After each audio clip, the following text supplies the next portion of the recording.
happen if a leprous plague was found in my house under the law of Moses?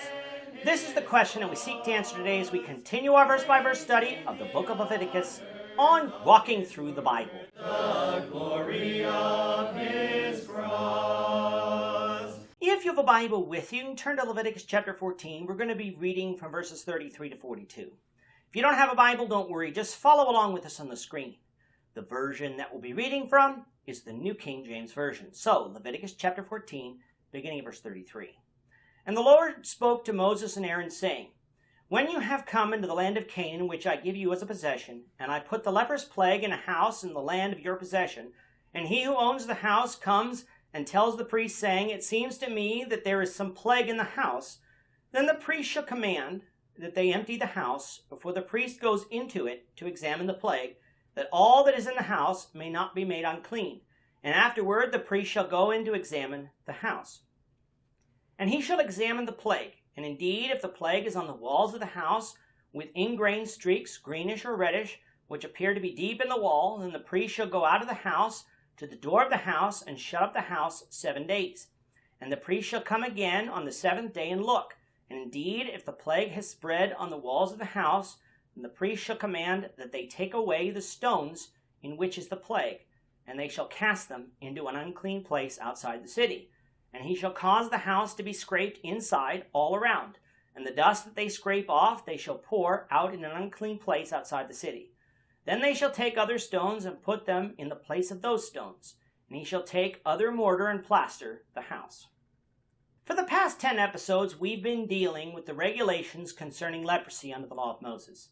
Our viewers are probably thankful that we only have 2 more episodes, this one and one more, that deal specifically with these regulations, but they were important for us to understand, even if only to fully comprehend what happened in the New Testament when Jesus healed people who had leprosy. Why did he command them to go and see the priest?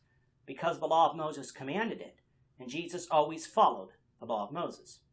We have discussed that leprosy in the book of Leviticus was a much broader term than modern-day leprosy, for it included all sorts of skin ailments, a point we'll need to remember for today's discussion. As far as how one was cleansed under the law, certain ceremonies had to be done and sacrifices offered before one could resume daily life. Coming now to verse 33, we begin the discussion of what happens if a leprous plague comes upon one's house. Note, these regulations only came into effect once Israel settled in the Promised Land. Why? Because there the Israelites would build permanent houses of stone, and would cease to be nomads. While they were wandering in the wilderness, they would have limited provisions, so the Lord spared them this command until they came to Canaan. Verse 34 also contains another peculiar statement in that God said that he would be responsible for sending the leprous plague. Does that mean that every time a leprous plague was found in your house, it was sent by God? No, not necessarily. Sure, God can punish someone for sin and cause this to happen, but that doesn't mean that every time a leprous plague appeared, that it was God sent. Recall that Jesus said in Matthew 6:26 that God feeds the birds of the air. Does that mean that God literally puts the food out in front of them to eat? Not necessarily, but he allows them to be fed through the normal course of events. So too here. God may not have directly sent this plague on this house, but he allowed it to arise through the normal course of events. Sometimes then, this leprosy would be a direct punishment from God, and other times simply the result of time and circumstance. Regardless of how the leprous plague got in the house, though, the process remained the same. The priest had to be called to examine the house. Before we get to that process, though, what is this leprous plague that we're talking about? Is it what we would call leprosy today? Probably not.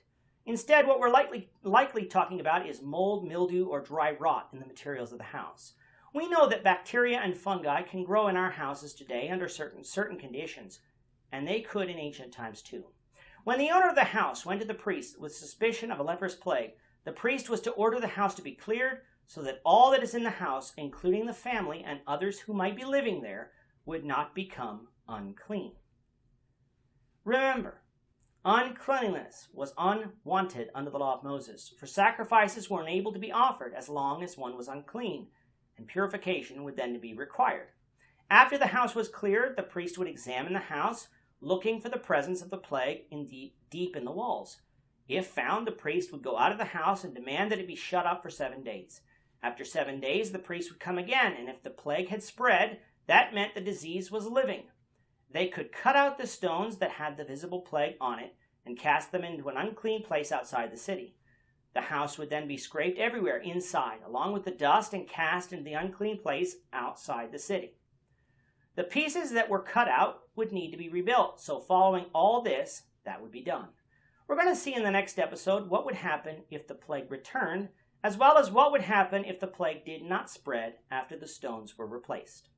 With that, our time is up for today. The Lord willing, we hope you'll join us for tomorrow's discussion of Leviticus chapter 14, verses 43 to 57, as we continue our walk through the Bible, one verse at a time. Thank you for watching today's episode. We hope that you found it edifying and ask that you not only subscribe to our channel and podcast, but that you like and share this episode among your friends, so that the saving gospel of Jesus Christ can go out to the whole world.